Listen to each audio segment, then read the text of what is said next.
जब तक बाल्यकाल से मनुष्य के भीतर में संस्कारों के प्रति माता पिता, समाज जागृति नहीं लाएगा,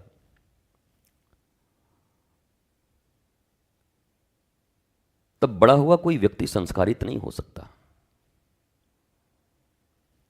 क्योंकि तब तक उसके रक्त में पाश्चात्य संस्कृति, अज्ञान, अंधकार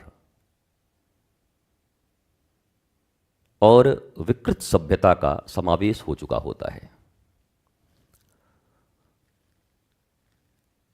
इसलिए शिशु को ही हम संस्कारित बना सकते हैं। अब जो बढ़ गए हो गए शिशु नहीं हैं, वो भगवान श्री राम के पूर्वज राजा खटवांग की तरह संकल्पित होकर अपने आप को संस्कारों से जोड़ सकते हैं। वैसे सीखने की कोई उम्र नहीं होती। इसी भारत में वयस्क शिक्षा कार्यक्रम लागू किया गया तो लाखों लोगों ने फिर अक्षर पहचानना शुरू किया। इसलिए हमारी संस्कृति कहती है, जब जगो तब सवेरा, प्रभात। जगे तो हैं पर करना क्या है ये पता नहीं है। मनुष्य के लिए सबसे बड़ी दुविधा यह है कि जिस मन जिस बुद्धि के कारण वो जानता है कि क्या करना है, वो उसे सब गर्त में ढकेलते हैं, अज्ञानता में धकेलते हैं।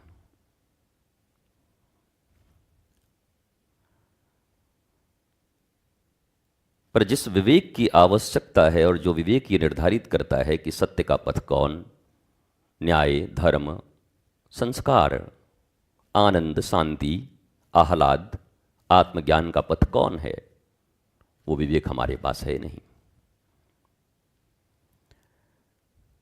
इसलिए हर मनुष्य अपने निर्धारित लक्ष्य की ओर आगे बढ़ रहा है, पर वो लक्ष्य ही भ्रष्ट है। पूरा जीवन लक्ष्य की प्राप्ति के लिए वो दौड़ता है, जब लक्ष्य प्राप्त होता है तो पता चलता है तो कुछ था ही नहीं। पर तब तक उसकी आयु समाप्त हो चुकी होती है। समाज का, परिवार का, देश का, मानवता का बहुत नुकसान हो चुका होता है।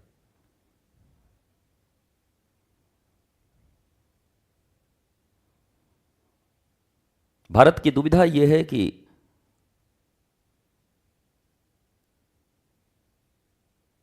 नेतृत्व को और ज्ञानी और गुणी होना होगा। भारत जनबल, धनबल, बाहुबल के बल पर चलता है, जबकि हमारा आर्यावर्त, जिसे तुम भारत कहते हो, जम्बूद्वीप, वो आत्मज्ञान और आत्मबल पर चला करता था।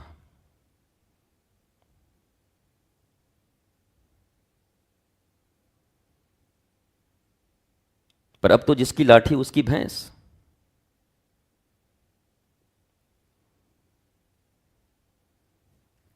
शास्त्र और शस्त्र को लेकर भारत में बड़े दुविधापूर्ण स्थिति है।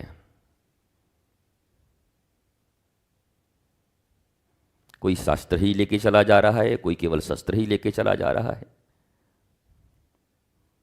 दोनों ही विभ्रांत हैं।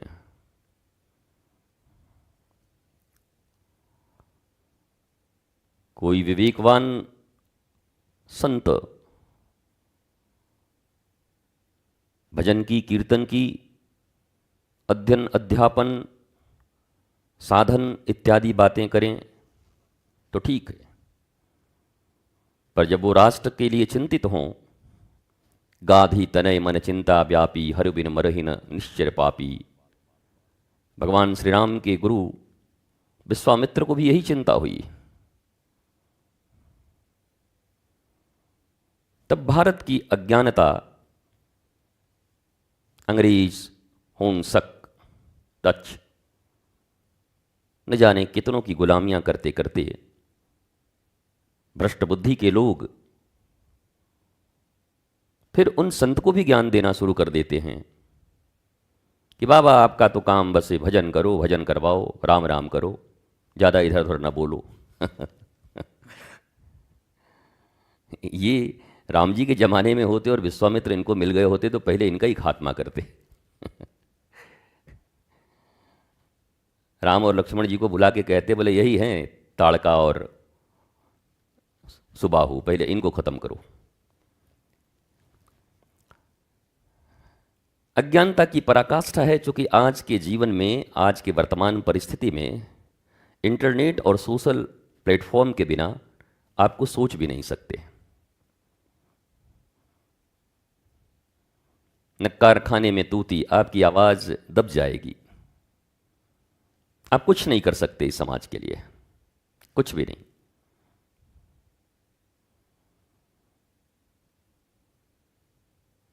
क्योंकि दुष्टता, बुराई, अज्ञानता,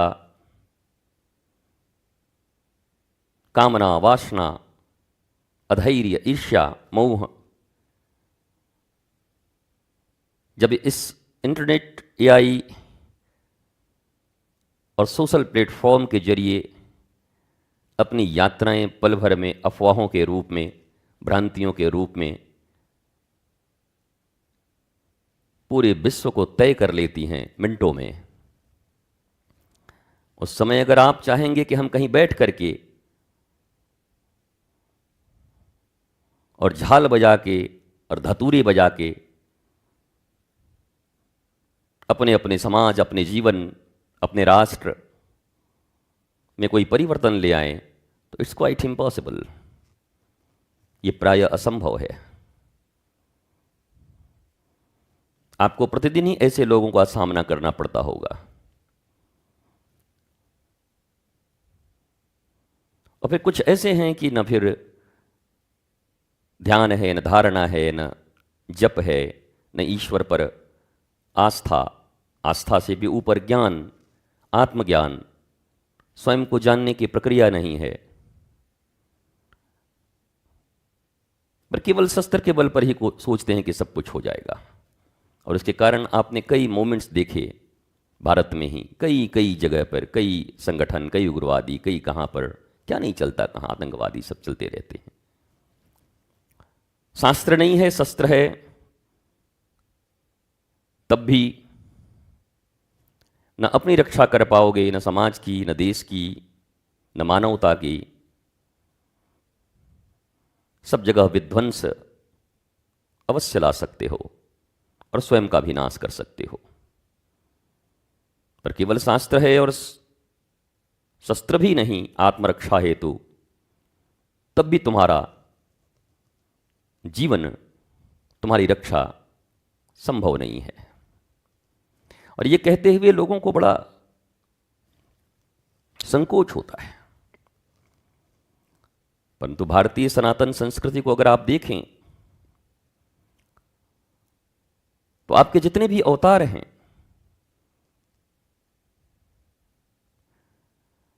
तो एक हाथ में चक्र सुदर्शन है, तो एक हाथ में मुरली।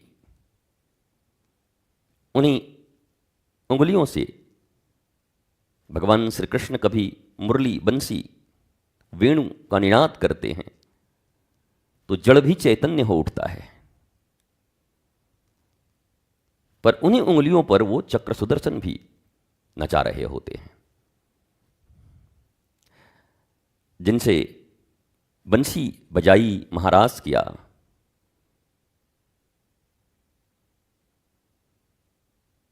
जिन प्राणों से, उन्हीं प्राणों से कभी पांचजन्य की उद्घोषणा भी करते हैं, शंखनाद भी करते हैं। ऐसे ही प्रत्येक अवतार में देवी देव, जो भी आपकी संस्कृति है, you have to learn carefully. आपको बहुत सावधानी से अपने ग्रंथों का अध्ययन या तो करना चाहिए या किसी विज्ञ सदगुरु के सानिध्य में उपनिषद की तरह, उपनिषद सामने बैठकर मीमांसाओं का होना, वादे वादे जायते बोध, अपने प्रश्नों का उत्तर, जो दुविधाएं हैं, जो शंकाएं हैं हृदय में।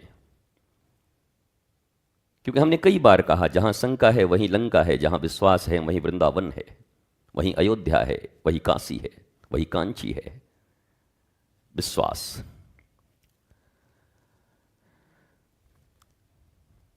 तो शास्त्र शस्त्र को नियंत्रित करता है।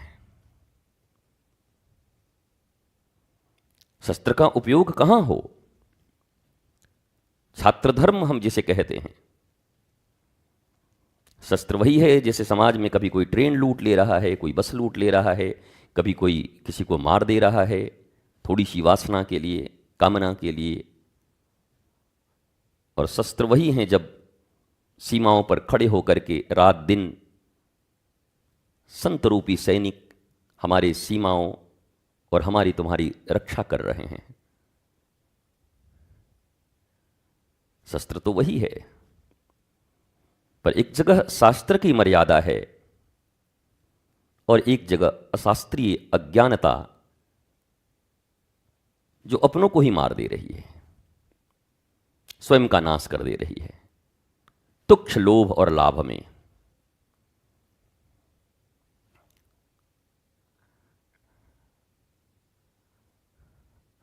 शस्त्र तो दोनों ओर हैं, भगवान राम के हाथों में भी है और रावण के हाथों में भी है। शस्त्र अगर बुरा होता तो श्री राम को धारण नहीं करना चाहिए था। शस्त्र अगर बुरा होता तो श्री कृष्ण को भी धारण नहीं करना था, पांडवों को भी धारण करने से रोकना था।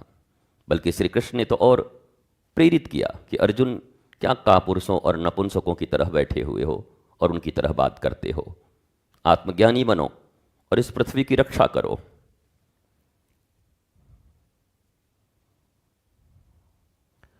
फिर जो तुम नवरात्रियां किया करते हो और अपने माता के अनेक स्वरूपों की पूजा करते हो, तो तंत्र इत्यादि तो बहुत करते हो, पर आपने सीखा नहीं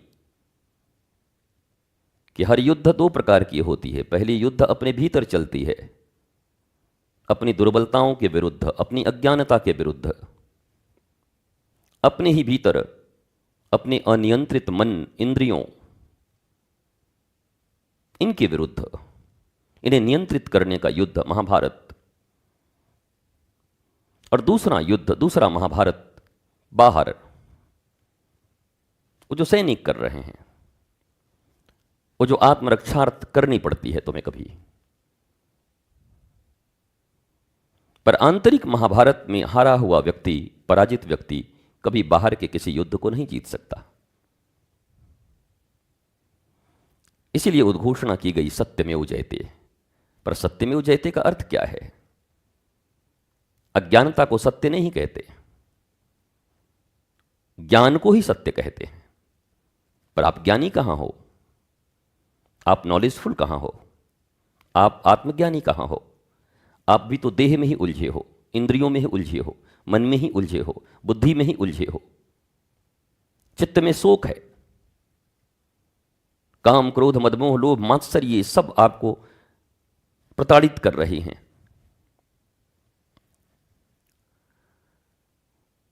इसलिए अपने आंतरिक महाभारत को जीतना कृष्णम वंदे जगद्गुरुम, सद्गुरु के माध्यम से, ज्ञानी ऋषियों के माध्यम से, जैसे गीता से भगवान ने अर्जुन के भीतर उठ रहे शोक, डिप्रेशन, अवसाद, अज्ञान, अंधकार, इन सब का विनाश कर दिया। एक वाण जो तुणिर से निकल करके धनुर पर अवस्थित होकर के अन्यायी अत्याचारियों के कलेजों को वेद देती है, उसे वाण कहते हैं। और एक जो आत्मा से उत्पन्न होकर गले का सहारा लेती हुई, मुख से प्रवाहित होती हुई और तुम्हारे कानों से तुम्हारे भीतर, हृदय के भीतर आत्मा तक प्रवाहित होकर अज्ञानता को, अंधकार को जो मिटा देती है, उसे वाणी कहते हैं, गुरुवाणी कहते हैं। एक को वाण और एक को वाणी कहते हैं। और यही है शास्त्र और शस्त्र। पर गुरुवाणी सुनी नहीं, गुरु आज्ञा समझा नहीं, शास्त्र आज्ञा सुना नहीं, मर्मज्ञ हुए नहीं, धर्म के मर्म को जाना नहीं, तो वाण तुम्हारे काम ना आएगा। वाण लेकर तुम आताताई बन जाओगे, अत्याचारी बन जाओगे। जैसे विश्व के विभिन्न क्षेत्रों में तुम देख रहे हो, कई जगह अन्याय, अत्याचार, हाहाकार मचा हुआ है। शास्त्रविहीन वाण उठा लिए गए हैं, शास्त्रविहीन शस्त्र उठा लिए गए हैं। मानो पूरी पृथ्वी, पूरी मानवता को ही विनाश करने का लक्ष्य बना लिया है।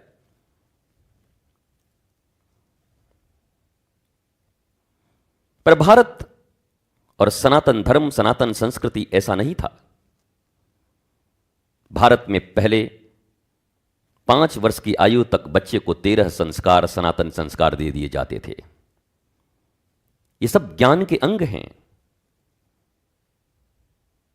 जैसे आज तुम high school, intermediate, graduation, master की डिग्री और ये सब पढ़ रहे हो, वैसे हमारे यहां 16 संस्कार ही पूर्ण विद्या थी। कलाओं को सीखा जाता था,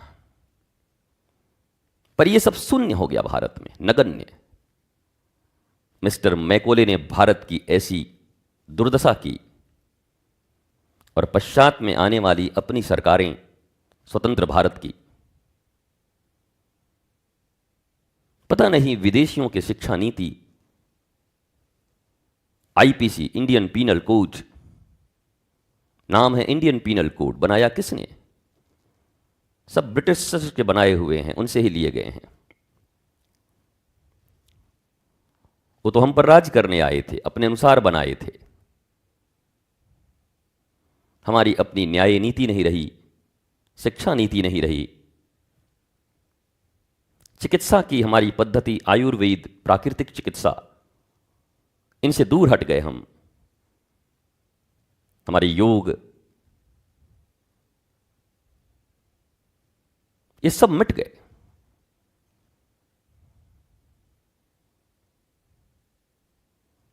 इसलिए जब भारत, भारतीयता, सनातन संस्कृति की बातें हो, धर्म की बातें हो, तो हल्के में मत किया करो। इतनी हल्की भी नहीं है कि केवल झंडे और डंडे से चल जाए। झंडे डंडे इस पृथ्वी पर बदलते रहते हैं। तुम्हारी जनसंख्या ज्यादा है, तुम्हारे झंडे हैं, किसी और की जनसंख्या ज्यादा होगी, उसके झंडे होंगे।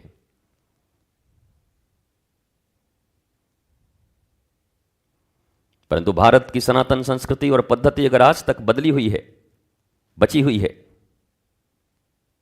तो उसका एक ही कारण है, आध्यात्म हमारी रगों में है, आत्मा में है।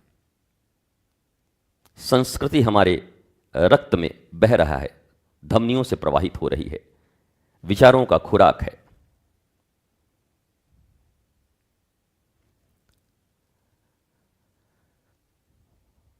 और यही परंपरा पुनः भारत में प्रारंभ करने की आवश्यकता है। ईश्वर करें कि जो ऊंचे स्थानों पर बैठे हैं, चाहे समाज के किसी समूह में हों, चाहे किसी सरकार के पद पर हों, चाहे संगठन के पद पर हों, चाहे पढ़े लिखे हों, डॉक्टर हों, इंजीनियर हों, आईएएस, आईपीएस, चाहे एक साधारण भारतीय हो, व्यापारी हो, किसान हो, सबके हृदय में जब ये बात आएगी कि समृद्ध, आनंदित, शांत और मजबूत भारत का निर्माण, और इस मजबूत भारत, सनातनी भारत से वसुधैव कुटुंबकम, सर्वे भवन्तु सुखिनः, सर्वे सन्तु निरामया की बयार, जो विश्व की मनुष्यता को मुस्कुराहट दे सकती है, वह गंभीर विषय है, इतना हल्का विषय भी नहीं है। इसलिए भारत को भी यह निर्धारित करना होगा, आपको भी यह निर्धारित करना होगा। भगवान श्री कृष्ण कहते हैं कि अर्जुन, ज्ञान के सदृश मुझे दूसरा कुछ प्रिय नहीं है। गीता में ही उद्घोष है। अब कृष्ण ही कह रहे हैं कि ज्ञानी मनुष्य मुझे बहुत प्रिय है, क्योंकि वो सब जानता है। और अज्ञानी, बोला अज्ञानी भी मेरी संतान है, पर क्या करूं, जो अज्ञानी होता है उसे रावण और कंस की तरह मुझे मारना होता है। फिर ताड़का, सुबाहु, पूतना, इन सबों की तरह मुझे मारना होता है। तो श्री कृष्ण धर्म, ईश्वर, ऋषि, महात्मन, साधु, गुरु, सन्यासी, सब ज्ञान को प्राथमिकता देते हैं। नॉलेज,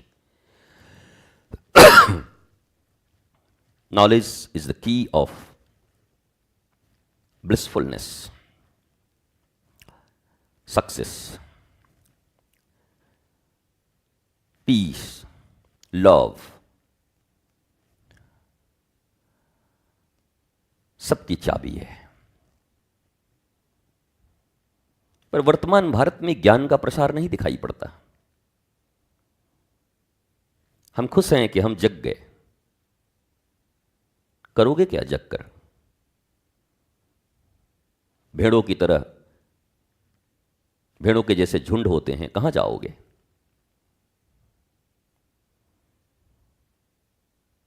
ज्ञान सिंह है। अगर आत्मज्ञान संपन्न हो तो तुम स्वयं एक सिंह हो, पुरुष सिंह, नरसिंह। और अज्ञान है तो फिर तुम नरसिंह के अपोजिट खड़े हो, विरुद्ध। हिरण्यकश्यपु। हिरण्य मतलब सोना, गोल्ड। कशिपु मतलब तकिया, जो सोने की तकिया लगा के ही सोना जानता हो, जिसकी दृष्टि सदा सोने पे लगी हो। दोनों ही सोना, एक तो गोल्ड मतलब धन और दूसरा सोना, आलसी, तामसी। इसलिए इनको हिरण्यकश्यपु और हिरण्याक्ष कहते हैं। मैं कभी कभी बड़ा विस्मित होता हूं भारत की दशा देखकर कि शास्त्र सम्मत और लिविंग आइडियल की बात कोई नहीं करता। धर्म भी केवल कर्मकांडों में सिमट गया है। यहां ले लो, यहां दे दो, यहां चढ़ा दो, यहां बांध दो, यहां कपड़ा उठा दो, यहां सिर्फ घंटी बजा लो, काम हो जाएगा। सोमनाथ में बड़ी घंटियां बजा रहे थे लोग, कई बार टूटा, घंटी नहीं बजाई, उनको बचा नहीं पाई घंटी। आरती होती थी उस मंदिर में और बड़ी निष्ठा के साथ होती थी। आज तो इतने भाव से या इतने विधियों से कभी होता भी नहीं था। पहले तो विधियां भी थी भारत में, ज्ञानी लोग भी थे, कुछ जानकार लोग थे। पर न बचा तुम्हारा सोमनाथ, न बचे तुम्हारी काशी, न बचे तुम्हारी अयोध्या, न बची तुम्हारी मथुरा। तो बड़ा विस्मय होता है कभी कभी जब हम बहुत ही आधारहीन, हल्की और संवेदनहीन, ज्ञानहीन बातों से सनातन की रक्षा की बात करते हैं, भारत की रक्षा की बात करते हैं, आत्मरक्षा की बात करते हैं। आत्मा को जानते नहीं और आत्मरक्षा की बात करते हैं।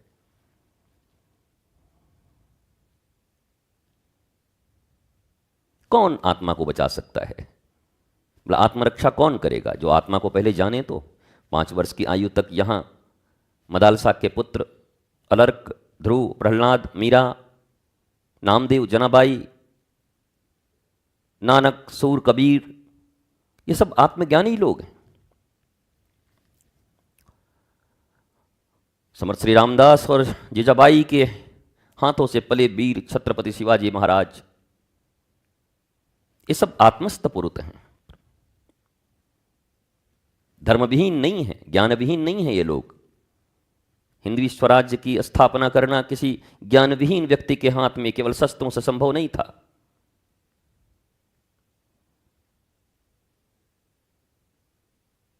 पर हम इतने पेशेंसलेस हो गए हैं, पेशेंट की तरह, पेशेंसलेस पेशेंट।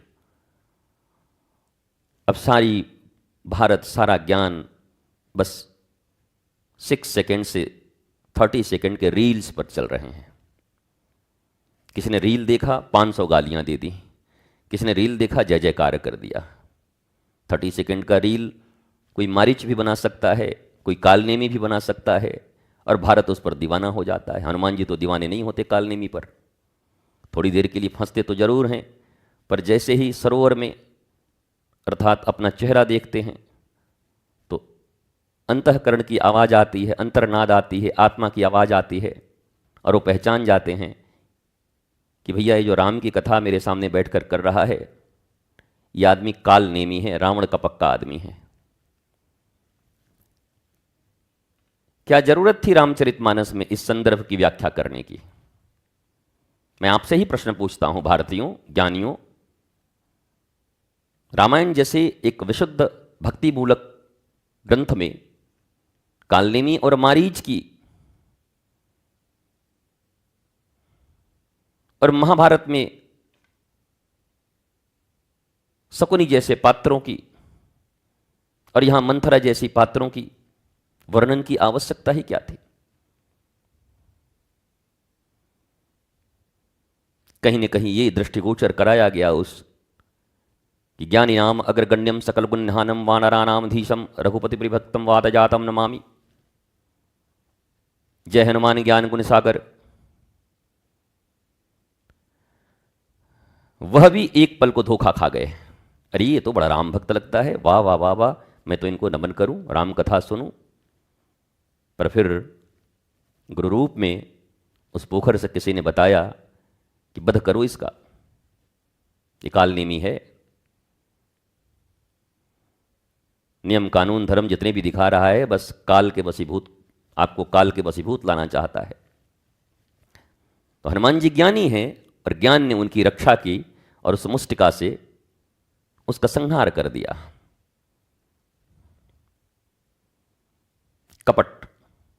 कपट रूपी कालनेमी का संहार हनुमत रूपी ज्ञान के द्वारा ही हो सकता है। धर्म का विषय इतना साधारण नहीं है जिस साधारण तरीके से भारत में इसकी विवेचना हो रही है। भगवान की भक्ति में वास्तव में किसी शास्त्र, किसी ज्ञान की जरूरत नहीं है। बस हृदय में इतना ही ज्ञान काफी है, प्रभु मेरे सब कुछ हैं, मैं उनका दास हूं। भक्ति इतने में हो जाती है। अहंकार विहीन हो जाता है मनुष्य, और समस्त ज्ञान का भी प्रभाव इतना ही है कि अहंकार विहीन हो जाओ। कल मैंने अभिमान और स्वाभिमान की विवेचना की थी कि हम सब अभिमानी ही हैं पर स्वाभिमान का नाम लेते हैं। स्व का अर्थ होता है आत्मा, देह नहीं। पर हमारे जितने भी स्वाभिमान की कड़ी है वह सब देह के लिए है, देह की प्रतिष्ठा के लिए है, मन के लिए है, इंद्रियों के लिए है। और कहते हैं हमारा स्वाभिमान। अरे what do you mean by स्वाभिमान? स्व का अर्थ ही नहीं जानते तुम। स्व कौन है? भगवान श्री कृष्ण कह रहे हैं आत्मा। आत्मा ही तुम्हारा निज है, तुम ही आत्मा हो। क्या तुम्हें आत्म परिचय हुआ है, आत्मज्ञान हुआ है, आत्मस्थ हो गए हो? फिर स्व अभिमान की चर्चा कैसे करते हो? सीधा बोलो कि मुझे देहाभिमान हुआ है, भयंकर अभिमानी हूं मैं, अहंकारी हूं, रावण का बाप हूं मैं। बोलो, नहीं बोलते। इसलिए धर्म के मर्म को इतना सस्ता भी मत बनाओ। रेडियो और चौराहों पर बैठ करके इसकी चर्चा हो जाए, जिसकी इच्छा हो झाल तमूरा लेकर के उठे, 5 गाने बजाने वाले लेकर के उठे और उठ करके धर्मज्ञ बन जाए, विशेषज्ञ बन जाए, धर्मगुरु का पद स्थापित कर दे। धर्मगुरु। विगत दिनों ही किसी ने मुझसे पूछा था, किसी पत्रकार ने, कि धर्मगुरु, हम कि धर्मगुरु शब्द कहां से आया? क्या आपने कभी किसी शास्त्र में धर्मगुरु शब्द को पढ़ा है? कैसे पैदा कर दिया इसने शब्द को? संत हैं, ऋषि हैं, महर्षि हैं, देवर्षि हैं, आचार्य हैं, ऋत्विक हैं, अधजु हैं, याजक हैं, होता हैं, याज्ञिक हैं, वैदिक हैं, अग्निहोत्री हैं, साधक, सिद्ध, सुजान, भक्त, जिज्ञासु। पर धर्मगुरु कहां? धर्म स्वयं ही गुरु है। कृष्णम वंदे जगत गुरुम, और कृष्ण और राम चलते फिरते धर्म है, वो स्वयं ही गुरु है। धर्म ही गुरु है। आचार्य, आचरण सिद्ध महापुरुष, सतगुरु, अंधकार से प्रकाश, सत्य की ओर ले जाने वाला, सत्य के लिए जो गुरुता के रोल को निभाता हो। तो शब्दों की विवेचना भी गई। मैकोले की शिक्षा की पद्धति के कारण हम मजबूर हो गए मैकोले की शिक्षा नीति को पढ़ने के लिए, जिस मैकोले की शिक्षा नीति में मैकोले ने यह कहा था कि भारत तन से स्वतंत्र जरूर होगा पर मन से सदा गुलाम होगा अंग्रेजों का। और आज भी वही पद्धति चल रही है। न संस्कृति है, न संस्कृत है, न आत्मज्ञान है, न आत्मबोध है। एक तरफ बुद्ध, एक तरफ बुद्धू।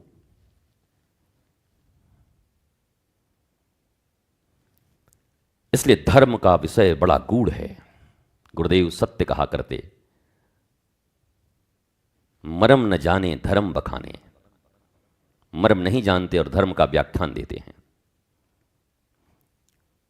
जितनी दोषी आम जनता है भारत की मैकोले की पद्धति के कारण, उतनी ही दोषी हम भी हैं, जो हम धर्म के सही पाठ को आम जन के पास नहीं रख पा रहे हैं, उसकी गंभीरता को, उसकी गवेषणा को, उसकी महिमा को हम नहीं रख पा रहे हैं। बस धर्म तो लॉजिक भी है, धर्म विज्ञान है, धर्म टेक्नोलॉजी है, तकनीक है, eternal science and technology. What is आध्यात्म? Eternal science and technology.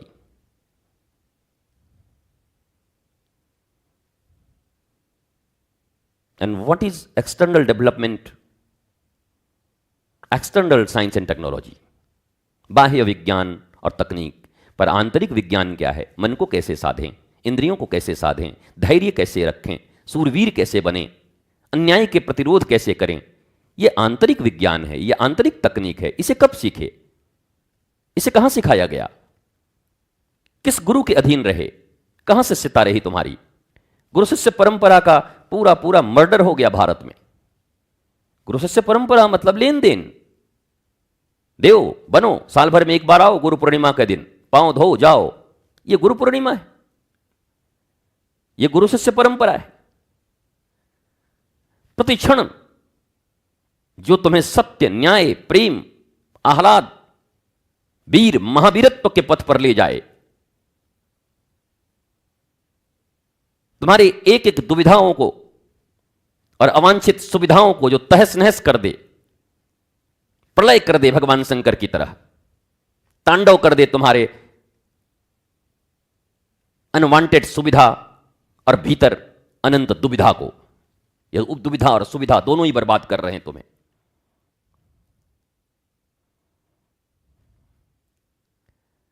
इसलिए यह बड़ी गंभीर परंपरा है गुरु और शिष्य की। इन छोटे छोटे विषयों से, छोटी छोटी बातों से इसका निर्धारण नहीं हो सकता। 2 मिनट में अगर भारत की रक्षा की बात करो तो लोग टूट पड़ते हैं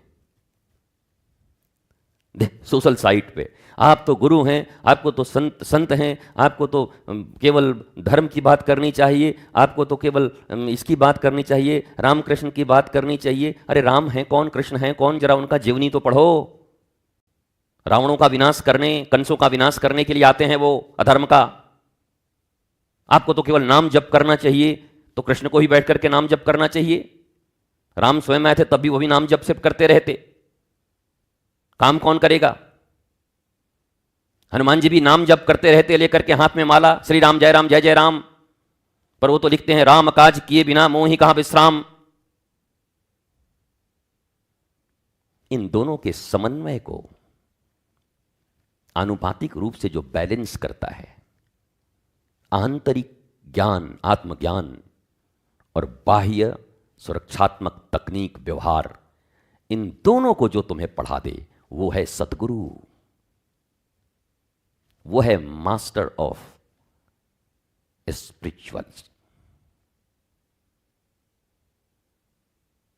स्पिरिचुअलिटी के मास्टर हैं, अध्यात्म के।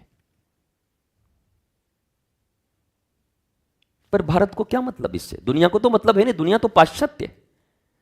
और फिर भी दुनिया को तो मैं अच्छा ही बोलता हूं, थोड़ा बहुत रोज नाम लेता हूं। चाइना अपनी भाषा पर अडिग है, जापान अपनी भाषा पर अडिग है, फ्रांस अपनी भाषा पर अडिग है, जर्मनी अपनी भाषा पर अडिग है। तुम तो भाषा भी खो दी अपनी, और ये सब तुमसे बड़े हैं। इन सब के पास टेक्नोलॉजी ज्यादा है तुमसे। जापान की टेक्नोलॉजी तुमसे बहुत ऊंची है, चाइना की टेक्नोलॉजी तुमसे बहुत ऊंची है। साइंस एंड टेक्नोलॉजी में चाइना तुमसे बहुत आगे चला गया, क्योंकि अपनी भाषा और अपनी संस्कृति को पकड़ कर रखा चाइना ने। तुम भारतीय बस भारत भारत बोलते रहो, विश्वगुरु विश्वगुरु बोलते रहो। न अपनी भाषा है, न अपनी लिपि है, न अपनी संस्कृति है, न अपने संस्कार हैं। बस झूठे ही ठोके जा रहे हैं हम विश्वगुरु विश्वगुरु हैं। कैसे हो जाओगे? विश्वगुरु थे, होने की संभावना है। जागृति तुम्हारे भीतर आया है, सनातन के प्रति तुम अवेयर हुए हो, यह बड़ी शुभ बात है। भारत के लिए इससे बड़ा शुभ कुछ नहीं हो सकता जो अपने सनातन के प्रति जागृत हुआ है। नौजवानों के भीतर एक उत्सुकता आई है कि सनातन क्या है, हमारा धर्म क्या है, हमारी संस्कृति क्या है, राष्ट्र क्या है, राष्ट्र की रक्षा कैसे होगी, उन्नति कैसे होगा, हम धर्मवान कैसे होंगे। विज्ञान सम्मत धर्म की व्याख्या चाहते हैं वो। और हमारा धर्म ऐसे ही है, मैजिक पे विश्वास नहीं करता, लॉजिक पे विश्वास करता है। मैजिक, चमत्कारों पर। 4 दिन की चांदनी फिर वही अंधेरी रात। Here is logic not magic. जादूगरी नहीं है धर्म, जादूगरी नहीं है आध्यात्म, जादूगरी नहीं है ज्ञान। यहां लॉजिक है, यहां तथ्य हैं। भारतीय सनातन धर्म में एक एक शास्त्र, प्रश्न और उत्तर हैं। पार्वती पूछती हैं, शिव उत्तर देते हैं। गरुड़ पूछते हैं, काकभुसुंडी उत्तर देते हैं, शास्त्र का निर्माण होता है। याज्ञवल्क्य और भरद्वाज, 88,000 शौनक आदि ऋषि और महात्मा सूत, जितने भी धर्म ग्रंथ देखो, उपनिषद, ऋषियों से शिष्य चर्चा कर रहे हैं और उसी को लिखा जा रहा है। यहां प्रश्न हैं, उत्तर हैं, बिल्कुल साइंटिफिक, वैज्ञानिक, व्यवहारिक, लॉजिक।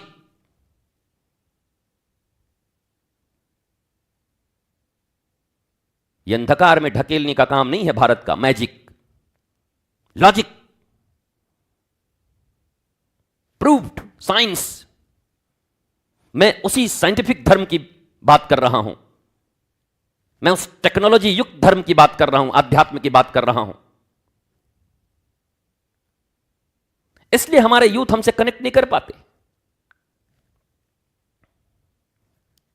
उनकी जिज्ञासा भी होती है तो उत्तर देने वाला कोई नहीं। मानो मानो, क्यों मानो? जानो, जानकर मानो।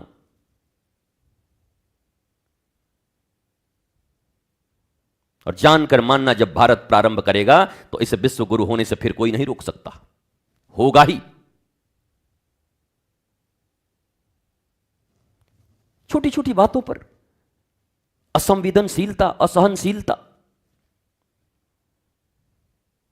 आज हमने देश के प्रधानमंत्री और अपने मुख्यमंत्री की सनातन के प्रति और उनके व्यक्तिगत जीवन के प्रति थोड़ी सी भावना प्रकट कर दी कि भाई अपने परिवार को भी नहीं देखा वर्तमान प्रधानमंत्री ने। जो वार्ड चला रहे थे वार्ड ही चलाते रह गए। जो कुछ गुण हैं किसी भी व्यक्ति, मनुष्य के भीतर में, तो उस गुण को कहने में क्या तकलीफ है? यहां कोई भगवान नहीं है इस पृथ्वी पर। गुण अवगुण सबके भीतर हैं। जो अवगुण हैं उनका भी विवेचना करिए, जो भूलें हो रही हैं वो भी आप कहिए, वो भी मैं कहता हूं। पर इतनी असंवेदनशीलता, इतनी असहनशीलता, इतना तो भगवान कृष्ण में भी नहीं है। भगवान कृष्ण भी अर्जुन के सामने कर्ण की बड़ी बड़ाई करते हैं। तब तो अर्जुन कहता, क्या महाराज, कैसे आप भगवान हैं बताइए, कैसा गुरु आप हैं तो हमारी तरफ से वो कर्ण की बड़ाई कर रहे हैं। हमारे तुम्हारे जैसा होता तो सोशल मीडिया पे गाली देने लगता श्री कृष्ण को भी। आप कर्ण की बड़ाई कर रहे हो। पर भगवान निष्पक्ष हैं, बोले देख कर्ण के भीतर ये गुण हैं, ये गुण हैं, ये गुण हैं, ये गुण हैं, पर एक दुर्गुण अधर्म के पक्ष में खड़ा है, इसलिए वो मारा जाएगा। श्री कृष्ण के मुख से कर्ण की गुणों की इतनी चर्चा, भीष्म पितामह के गुणों की चर्चा, गुरु द्रोण के गुणों की चर्चा, लेकिन इसके बाद यह भी कह रहे हैं कि सब मारे जाएंगे क्योंकि अधर्म के पक्ष में खड़े हो गए हैं। ये चूक गए, विवेक चूक रहे हैं, किसी न किसी चीज में फंसकर ये सब चूक रहे हैं। कोई अपनी वाणी में फंस गया है, वचन में, भीष्म वचनबद्ध होकर के फंस गए। द्रोणाचार्य राजसत्ता के प्रति फंस गए कि हम तो राजा के तरफ ही रहेंगे। धर्मगुरु का काम है न्याय और अन्याय के बीच में चुनाव करना, शाश्वत और नश्वर के बीच चुनाव करना, जिसे तुम तथाकथित धर्मगुरु कहते हो आजकल, क्योंकि यही भाषा ज्यादा प्रचलित है टीवियों पर। और टीवी पर जो बोल दिया गया उसे सत्य मानना ही पड़ेगा, नहीं तो आप संत कहते। संत, आचार्य, ऋषि, साधु, गुरु, महर्षि, ऋषि, आचार्य, ये सब कहना चाहिए। भक्त। अपनी परंपराओं को पुनः खोजो। शब्द अर्थहीन नहीं होते, शब्द बदलने से सब कुछ बदल जाता है। बड़े घातक होते हैं शब्दों के साथ खेलना। शब्द ब्रह्म हैं।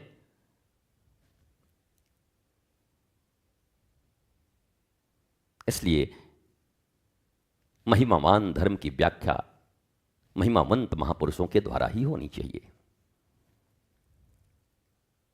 श्रेष्ठ नेतृत्वकर्ताओं को ही देश का नेतृत्व करना चाहिए। श्रेष्ठ मनुष्यों को ही, ये जो दलगत राजनीति हमारे यहां लोकतंत्र है, दलों के श्रेष्ठ लोगों को होना चाहिए, जो निजता से बहुत ऊपर हों, आत्मज्ञानी लोग हों, तब इस देश का मंगल होगा। हम तो चाहते हैं जितने भी दल हैं, उस दल के प्रमुख, उस दल के जितने भी लोग हैं, उसके कार्यकर्ता हैं, क्योंकि राजनीति ही देश का भविष्य निर्धारण करती है। वही नीतियां बनाती है संसद में बैठ करके, विधानसभाओं में बैठ करके, और उसी से पूरा शासन चलता है, उसी से पूरी व्यवहार चलते हैं, उसी से मनुष्यता और मनुष्य की जीवन प्रभावित होती है। तो वो लोग अगर श्रेष्ठ होंगे, वो लोग अगर आत्मज्ञानी होंगे, गुरु शिष्य परंपरा में होंगे, हर दल के लोग, चाहे किसी भी दल के लोग हों, पर गुरु शिष्य परंपरा में जिनके विश्वास हो, ज्ञान में जिनका विश्वास हो, संस्कार में जिनका विश्वास हो, तो जरा सोचो, इस भारत की उन्नति की सीमा कोई तय कर सकता है? कितना महान यह भारत होगा। सभी भारत की महानता की ओर, उच्चता की ओर दृष्टि होगी सबकी।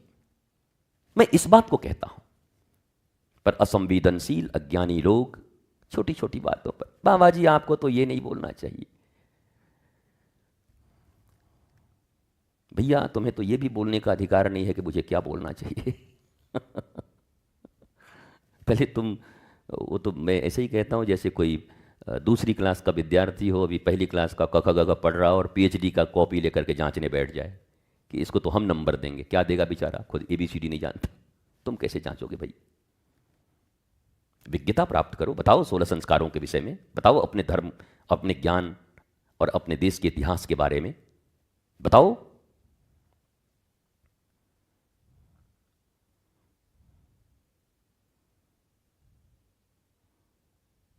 महाराणा प्रताप जब इस देश की रक्षा में लगे थे तो भामा शाह ने अपनी सारी संपत्ति उनके और उनके सैनिकों पर न्यौछावर कर दी। बोले मेरे देश का ध्वज झुकना नहीं चाहिए, मैंने जीवन में व्यापार इसीलिए किया था कि मेरे देश की रक्षा हो। अपनी सारी संपत्ति महाराणा प्रताप के ऊपर न्यौछावर कर दी, देश के ऊपर न्यौछावर कर दी। वो भारत है ये, पर कहां है ये भारत अब? छोटी छोटी बातों से लोग विरोधी समझ लेते हैं, छोटी छोटी बातों से अपना समझ लेते हैं। थोड़ा विराट हो, अपनी सोच, अपनी विचारणा, अपनी क्षमता को विराट करो, नीतिवान हो, ज्ञानी हो, थोड़ा पढ़ो शास्त्रों को, सुनो, गुनो, चिंतन करो, मनन करो, केवल कमेंट पास मत करो, जज मत बनो। सदगुरु की बातों पर, ऋषियों की बातों पर चिंतन करो, मनन करो। उनके एक एक वचन में गहरा राज है। मैंने आज पंथ की, जाति, वर्ग, भेद, इन सब से ऊपर उठने की बात कही। एक व्यक्ति ने कहा आप भी उन्हीं लोगों की तरह सब हैं, आप भी देखिए, आपने हिंदू मुस्लिम। मैंने हिंदू मुस्लिम मैंने लिखा क्या तुम अपने देश को बांग्लादेश बनना देना चाहते हो? और ये प्रश्न मैं आज भी करता हूं। इस देश के 140 करोड़ लोग क्या ये चाहते हैं कि हमारा देश बांग्लादेश बने, पाकिस्तान बने, अफगानिस्तान बने? सनातन मानने वाले, और एक भारत के 140 करोड़ लोग ही तो सनातनी हैं। कोई अरब से आया नहीं, सैकड़ों बार कह चुका हूं, आपके पूर्वज भी सनातनी ही हैं। तो क्या कोई भी सनातनी ये चाहेगा कि बांग्लादेश में जिस प्रकार से जेनोसाइड, नरसंहार हो रहे हैं, वो कभी भारत में ऐसी अवस्था आए? ये चाहते हैं आप? तो आपको बुरा क्यों लगता है? हमें नहीं बनना बांग्लादेश, हमें नहीं बनना पाकिस्तान, हमें नहीं बनना अफगानिस्तान। भारत तो भारत है, भारत ही रहेगा। सनातन इसकी आत्मा है, राम कृष्ण इसकी आत्मा है भारत की, और आप भी उन्हीं की वंशज हैं। कोई 10-12 पीढ़ियां पहले आप कुछ बदले हैं, थोड़ी पूजा पद्धति बदली होगी, आप मुझसे नफरत क्यों करते हैं? मैंने आज उनको एक बड़ी प्यारी किस्सा सुनाई कि मैं जब पढ़ता था साइंस, तो मेरे सबसे अच्छे टीचर मोहम्मद आलम ही थे। और शायद अब वो न हो, लेकिन उनके परिवार के लोग सुनते होंगे तो वो आज प्रसन्नता से मुझे सुनते होंगे। केमिस्ट्री पढ़ाते थे मुझे, और केमिस्ट्री में मैं टॉपर था, टॉपर, एक नंबर भी कट नहीं हो सकता था, और मुझे सबसे ज़्यादा स्नेह करते, और मैं भी उनको स्नेह करता था। और वो ऐसे महापुरुष थे कि वो क्रिकेट में बड़ी रुचि रखते थे। टीवी तो तब थी नहीं, तब वो महाराज ये था या रेडियो पर भारत पाकिस्तान का क्रिकेट मैच चलता, और किस क्रिकेट मैच में जिस दिन भारत पहले प्राय हार ही जाता था, ज़्यादा ही हार जाता था, तो भारत हार जाता था तो उस दिन भोजन ही नहीं करते थे, आके बोले बाओ भारत हार गया बाओ, आंतरिक खुशी। और जिस दिन जीतता था उस दिन पूरे क्लास में ला करके जलेबी बांटते थे, बाओ बाओ भारत जीत गया। उनके राष्ट्रवाद का, उनकी सनातनी होने का किसी से प्रमाण लेने की जरूरत नहीं है। वो इसी देश की मिट्टी में जन्मे, इस देश को उन्होंने अपना माना। रस खान, वीर अब्दुल हमीद, कलाम साहब, कितने नाम गिनाऊं। पर आपको भी कहता हूं, राष्ट्रवाद, भारत, सनातन हमारी संस्कृति है। एक मिनट में विरोधी, एक मिनट में अपना। आपको तो मैं बहुत दिन से सुनता था, आपको अच्छा मानता था, अच्छा देश के प्रधानमंत्री का थोड़ा सा मैंने बड़ाई कर दी तो मैं विरोधी हो गया, जहर आ गए मुझ में। प्रदेश के मुख्यमंत्री ने कोई अच्छा काम किया और उनके किसी भाव को अच्छा लगा और मैंने कह दिया तो बुरा हो गया।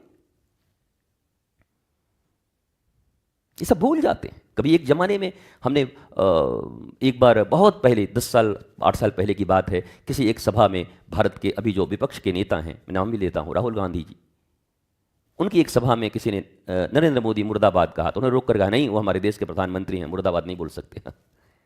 तो मैंने लेख लिखा था, ये भारत है, ऐसा होना चाहिए। तब तो मुझे किसी ने नहीं कहा, तब तो नहीं कहा कि आप उस दल में चले गए। मैंने पहले कहा मुझे दल के दलदल से मेरा कोई लेना नहीं, मेरा संकल्प पक्का है, टूटने वाला नहीं। इस भारत में अंतिम श्वास तक इसी धर्म पीठ पर, आनंदम धाम पीठ पर बैठ करके धर्म की चर्चा करूंगा, राष्ट्र की सेवा, मानवता की सेवा, प्राणियों की रक्षा, ये करने का संकल्प और व्रत लिया है और ये अंतिम श्वास तक करता रहूंगा। प्रत्यक्ष राजनीति से मेरा कोई वास्ता नहीं, कभी नहीं आऊंगा, ये मेरा संकल्प है और ये नहीं टूटेगा। 52 साल हो गए, तुम देखना। पर सब ये एक विराट भारत की परिकल्पना करो और श्रेष्ठ राजा वही हुए, श्रेष्ठ लोग वही हुए, श्रेष्ठ नेतृत्वकर्ता वही हुआ जिसने अपनी आलोचना भी सुनी हो और उसकी कोई बड़ाई हो तो बड़ाई करने में भी कंजूसी मत करो। पर ये तो बिल्कुल ही अलग हो गया। नहीं, तुम में अच्छाई भी है तो हम नहीं बोलेंगे। भाई कैसे हो तुम? सत्य तो बोलो, जो सत्य है बोलो, सबके प्रति बोलो। इस विशाल और लॉजिकल भारत का निर्माण करो। एक तो साइंटिफिक बात करते हो, विज्ञान की बात करते हो, तो विज्ञान तो सिखाता है जो प्रूव्ड है, जो जिसमें सद्गुण है उसका विचार करो, उसकी अच्छी बातें कहो। मैंने कह तो दिया, भगवान राम ने रावण के पास भेजा लक्ष्मण को कि जाओ सुन करके आओ, ऐसा बड़ा राजनीतिक फिर तुमको नहीं मिलेगा, नीति का चर्चा करने वाला नहीं मिलेगा। बताओ भगवान अपने भाई को भेज रहे रावण के पास मरते समय। यार उन राम के वंशज हो, संतान हो, इतनी असहनशीलता, इतनी असंवेदनशीलता, 2 मिनट में अंदर, 2 मिनट में बाहर, 2 मिनट में शत्रु, 2 मिनट में मित्र। यह भारत धैर्यवानों का देश है, ज्ञानी और गुणियों का देश है और मैं उस देश का वासी हूं। मुझे गर्व है अपनी भारतीयता पर, गर्व है मुझे अपने धर्म और अपने संस्कृति सनातन पर। और मैं सदा 140 करोड़ भारतीयों की बात करता हूं, आज भी कर रहा हूं, अपने सनातन भारतीयों की सदा करता रहूंगा। सद्गुरु, संत, ऋषि सच्चे, उनका लेने देने से कोई मतलब नहीं। गुरु और शिष्य का काम यह दक्षिणा पैसों के लेन देन का काम नहीं है, ध्यान रखो, बिल्कुल काम नहीं। तुम्हारा समर्पण समाज के प्रति, ज्ञान के प्रति, विद्या के प्रति, साविद्या या विमुक्त, ये राष्ट्र के प्रति, यही देना है गुरु को। ये उनकी दक्षिणा है, ये दान है। पैसे और लिफाफे नहीं लेते, वो लिफाफों से नहीं बिकते। और लिफाफों से जब बिकते हैं वो नहीं हो सकते। ये बड़ी महान परंपरा है। तुमने सुविधाओं को दान दिया, तुमने विद्या के प्रति संकल्प धारण किया, त्याग किया, यही दक्षिणा ग्रहण करते हैं गुरु, सच्चे सदगुरु। और वो शिष्य विश्व गुरु भारत का निर्माण करते हैं। मैं ऐसी ही भारत की कल्पना करता हूं और उसी के लिए दिन रात काम करता हूं, इसी मानवता के लिए काम करता हूं कि भारत की राइजिंग, भारत का ऊंचा होना मानवता की मुस्कुराहट बनेगी। हम वो लोग हैं जो कहते हैं धर्म की जय हो, अधर्म का नाश हो। पर्टिकुलर किसी धर्म की बात नहीं, धर्म का जय हो, अधर्म का नाश हो, प्राणियों में सद्भाव। अरे केवल मनुष्यों की बात छोड़ो, प्राणियों में सद्भावना की बात करते हैं, विश्व का कल्याण हो। इसलिए सुनिए ध्यान से, धैर्य से। 30 सेकंड के रील्स पर अपने विचार मत व्यक्त करो। सोचो, समझो, जानो, पढ़ो, देखो और फिर ऐसे लोगों के साथ मिलकर नवीन भारत, नवीन राष्ट्र के निर्माण की दिशा में आगे बढ़ो, जहां प्रेम, शांति, आनंद, आह्लाद हो, जहां शास्त्र शस्त्र को नियंत्रित करता हो और शस्त्र अपने शास्त्रों की रक्षा करता हो। दोनों के काम हैं। शास्त्र शस्त्र को नियंत्रित करेगा कि ये कहां चले कहां न चले। वही ब्लेड एक पॉकेट मार के हाथ में तुम्हारा पेट भी काट देगा, पॉकेट भी काट देगा, मार देगा, किसी दिन गले पे चला देगा। और वही ब्लेड किसी डॉक्टर के हाथ में एक्सीडेंट करके जाते हो तो उससे तुम्हारे सुश्रुत की शल्य चिकित्सा करके तुम्हारे प्राणों को बचा लेते हैं। ब्लेड की क्या गलती है? शास्त्र इसी का निर्धारण करता है कहां चलना है, कहां नहीं चलना है। इसलिए शास्त्र सम्मत गुरु ही शस्त्र के निर्धारण की आज्ञा दे सकते हैं। भगवान श्री राम भी भगवान के रूप में ईश्वर का अवतार बन करके आए, तब भी शास्त्र और शस्त्र के सारे ज्ञान विश्वामित्र ने दिया। शास्त्र तो पढ़ा दिया था, कौन? वशिष्ठ ने, योग वासिष्ठ। और शस्त्र का ज्ञान विश्वामित्र ने दे दिया। भगवान राम ने भी लिया दोनों का ज्ञान। शास्त्र से नियंत्रित शस्त्र मनुष्यों के चेहरे पे मुस्कुराहट लाती है, मनुष्य की रक्षा करते हैं, मानवता को बचाते हैं, धर्म को बचाते हैं, संस्कृति को बचाते हैं। और शस्त्र शास्त्र की रक्षा करते हैं। कोई हमारे शास्त्रों को फिर न जला दे नालंदा की तरह, हाहाकार न मचा दे, कोई मिटा न दे, उसके लिए शस्त्र की जरूरत पड़ती है। दोनों में अन्योन्याश्रय संबंध है। पर इसकी महिमा को समझे बिना दोनों के प्रयोग खतरनाक हैं। उस शास्त्र की तरह जो समझा ही नहीं किसी ने और शास्त्र लेके बैठे रह गए, किसी की रक्षा नहीं हुई। और उस शस्त्र की तरह केवल शस्त्र चलाते रह गए और चारों तरफ अराजकता फैल गई। इसलिए दोनों का समन्वय, इसी को संपूर्ण ज्ञान, संपूर्ण विज्ञान कहते हैं। आत्मरक्षा, आत्मोन्नयन। इसलिए वचनों की गहराई को ध्यान से समझा करो, एक एक वचन को ध्यान से सुना करो।